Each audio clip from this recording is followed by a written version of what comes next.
Well, you're most welcome to today's video, Sunday the 27th of August. Now, a week or two back, in fact, probably getting on for a couple of weeks back, we had Senator Rennick on the channel from Australia, Australian Senator, asking questions to these two gentlemen here. Now, these were the Pfizer representatives for Australia. And if you trust your life implicitly to the judgment of these two gentlemen, or perhaps more importantly, if you trust the lives of your husband, your wife, your mother, your father, your son and your daughter to these gentlemen, no need to watch this video. Now, these were the, what were they? Doctors. These were the doctors that Pfizer put up to answer questions. Let's just remind ourselves of the excellent question that Senator Rennick asked and the lack of a response. Does Pfizer understand why the vaccine causes myocarditis and pericarditis? And if not, how then can it guarantee that it's not also injuring other organs? And can you explain the process why the vaccine causes myocarditis and pericarditis? I'll take that, Dr. Hewitt. Sure.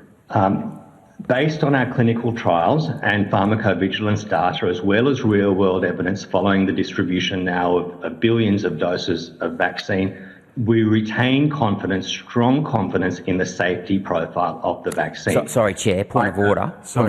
I've asked, do you understand why it causes, I know that it's a low risk, I'm asking, do you understand why it causes myocarditis? I want you to explain to me why it causes myocarditis. Do you understand why it causes myocarditis? Pfizer is aware of very rare reports of myocarditis and pericarditis that have been temporarily associated with vaccination. Well, that's still ongoing for some people. Senator Rennick, Dr. Through should answer the question. Thank you, Dr. Through. According to public health experts and regulatory authorities around the globe, the number of reports of myocarditis remains small. I'm not referring to the number of reports. I want you to explain to me the mechanism of how the vaccine causes myocarditis. Do you or do you not understand the mechanism of why the vaccine causes myocarditis? It looks to me like you don't. And if you don't understand it, why are you saying the vaccine is safe without qualifying the risks? So, Senator Rennick, I think Dr. Thoreau is actually about to get to that point. Whether people agree, whether there's agreement to his evidence or not, is another question for others to make a judgment on. But if Dr. Thoreau, if you could again go to Senator Rennick's question. Senator, all medicines, all therapeutic products and vaccines have benefits and have side effects as well. Looking at the totality of the evidence for Pfizer's COVID-19 vaccine, regulatory authorities, health authorities, experts globally, including in Australia within the Department of Health and the TGA, have maintained that the benefit-risk ratio... That's not the question that I asked. I asked, can you explain why the vaccine causes myocarditis? Yes or no? Senator, the benefit-risk profile... Yes or no? So you clearly don't understand the pathway, do you? Because you can't explain it. I'm not referring to the cost-benefit analysis here. I'm referring to, do you understand the biochemical pathway as to why the vaccine causes damage to the heart? Senator, I'm happy to take your question on notice and come back to the committee with whatever information we can provide. So I think we can see there that if you're answering questions before the Australian Senate and you don't want to answer the question, you just say, "Oh, put that on notice, I'll answer it in the future." Well, we've contacted Senator Rennick's staff and Senator Rennick himself, and they have given us the answer that Pfizer has given them. And that's what I want to look at now. So this is the answer to that question given on notice. So let's look at it now. And as you'll see, basically, they still refuse to answer the question. By refusing to answer this question, in my mind, they're holding Senator Rennick and his staff in contempt. And of course, that's one man, but important as that is. But the point is, he's representing his constituents in Australia. So in my view, the Australian people are being held to in contempt by these guys refusing to answer the question. And of course, I think it's probably important to remember that these are employees of Pfizer. They get paid by Pfizer, whereas Senator Rennick doesn't. Let's get straight down and look at the the response. So here's all the bits and bobs here, all the references as usual. Check it out for yourself. Now, I really hesitate to inflict this on you, but I don't think there's any way around it really. You'll be squirming in a minute, but we'll go through it fairly quickly.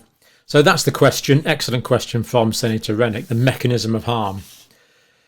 They said this: vaccine safety remains utmost priority for Pfizer. We take adverse events and that are potentially associated with our vaccine extremely seriously. Well, the myocarditis is not potentially associated with their vaccine.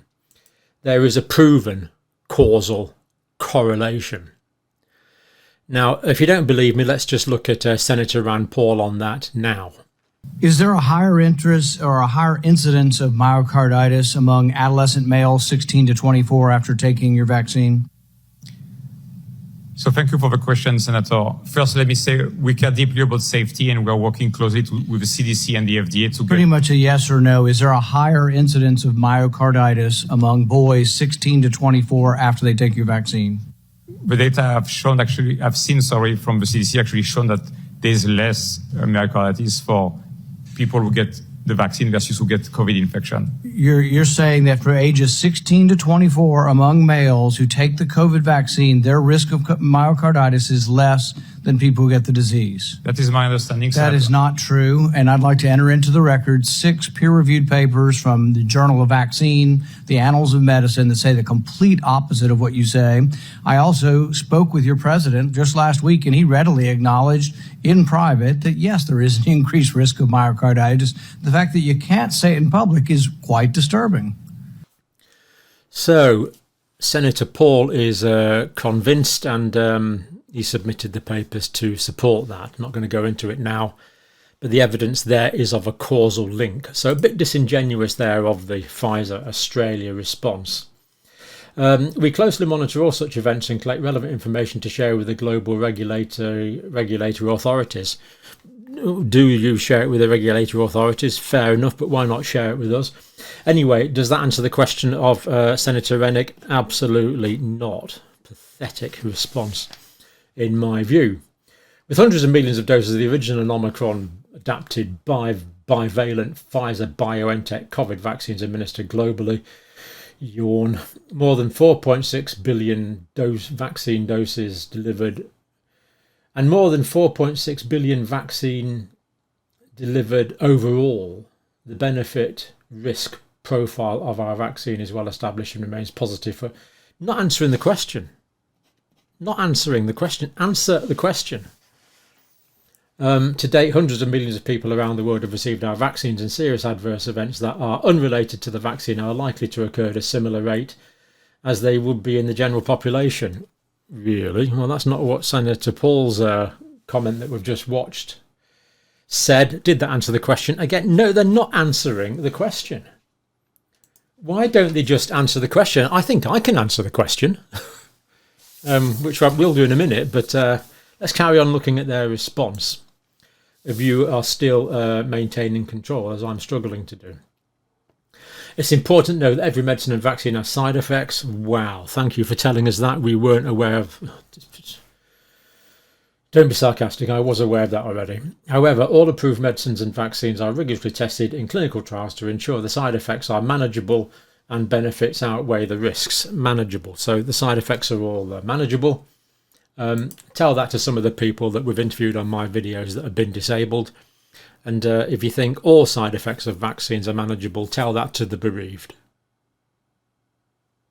How can they say they're all manageable? Did they answer the question? No. Let me know if you disagree, but I don't think they answered the question. Pfizer is aware of their reports of myocarditis and pericarditis, predominantly in male adolescents and young adults, after mRNA COVID vaccination. According to public health regulatory authorities around the world, the number of reports is small. Is it really? Tell the individuals that. Given the number of vaccines administered, patients have typically rapidly improved with conservative treatments. Yeah, I suppose that's true. Apart from the ones that haven't. And the ones that are no longer with us. And the many others that may well have suffered side effects that haven't been identified. The all-party parliamentary group in the UK estimated that only 2% of adverse reactions are potentially being reported. But they don't seem to mention that. Okay, let's move on. This is still their answer. It's unbelievable. Still haven't answered the question. Did we put a no on that one? No, they didn't answer the question then either. It's important to note that the reported risk for myocarditis after COVID-19 infection is subsequently higher when compared to when reported.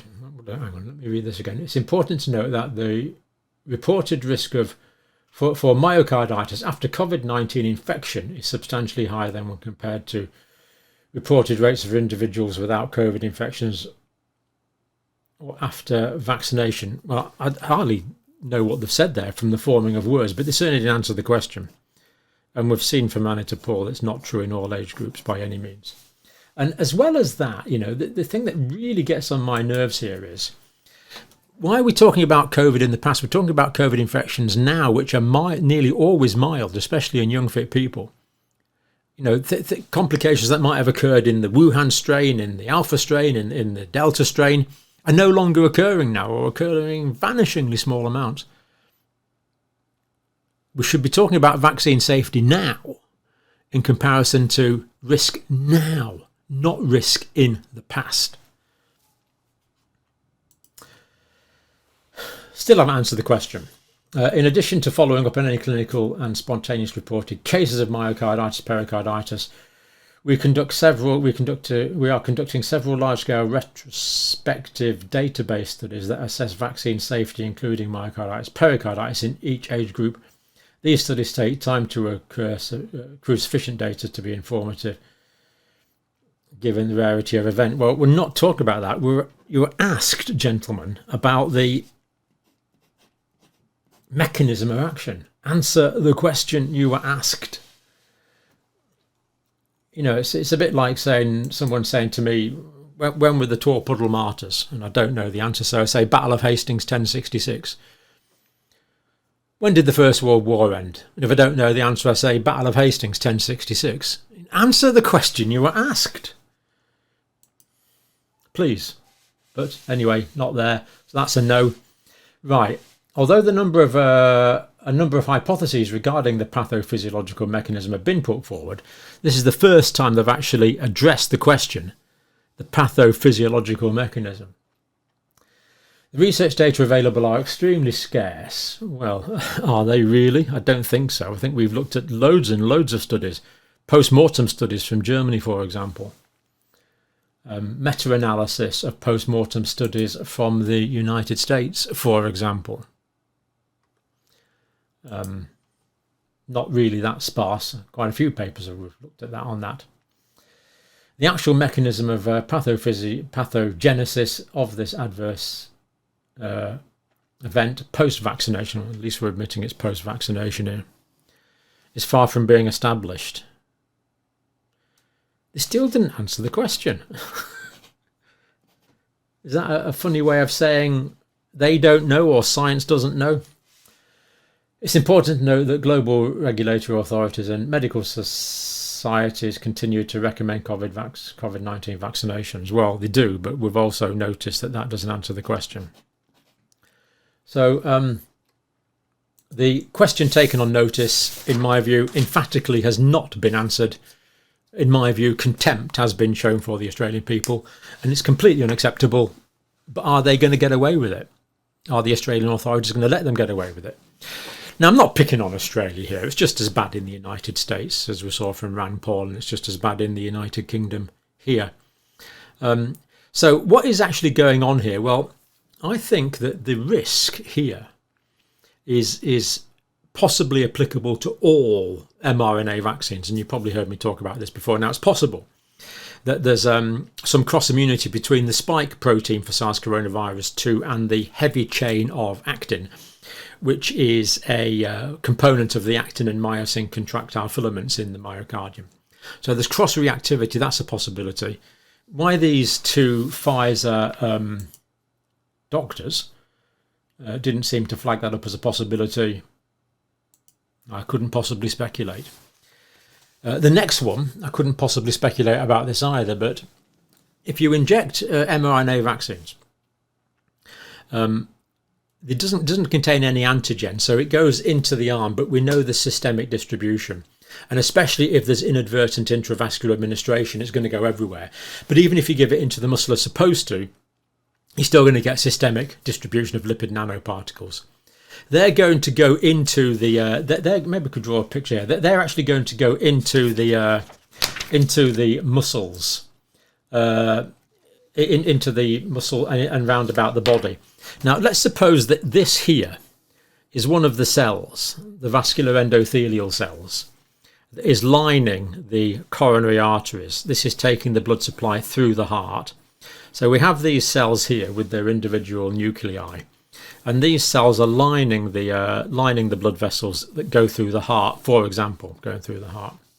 So the blood would actually pass through. The blood would pass through here. The red cells would pass through these vessels. And this basic internal structure is the same regardless of the scale of the vessel. So in large arteries, they're lined with this vascular endothelium. In smaller vessels, they're lined with this vascular endothelium as well. Now, if the lipid nanoparticle absorbs onto the vascular endothelial cell, as they will, because the outside part of the lipid nanoparticle, of course, is lipid, and the cell membranes are phospholipid bilayers. So what can happen there is if you get the phospholipid particle there from the vaccine, and here we have the membrane, the cell membrane in larger magnification now, then because these form together, because the lipids form together just like bubbles, when you play bubbles with kids, then that lets the RNA into the cell. But of course, now the RNA has gone into a vascular endothelial cell. That's the problem. But this vascular endothelial cell, because it's been instructed to by the RNA from the vaccine, which has been systemically distributed, it will make the spike protein, and that spike protein will be exported onto the surface of the cell. So we end up with a situation where we have SARS coronavirus 2 spike protein on the surface of the cell. But this is the point I want to stress here, is that this will be the same with any RNA vaccine. It's not specific to SARS coronavirus 2 viral components that are synthetically synthesized by the cell.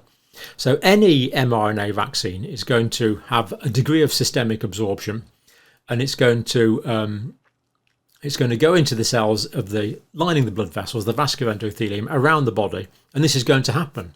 So this happens to be the SARS coronavirus 2 spike protein that's made by, or the analog of that that's made by the cell. But this would be the same for any vaccine. Any vaccine would be the same for that.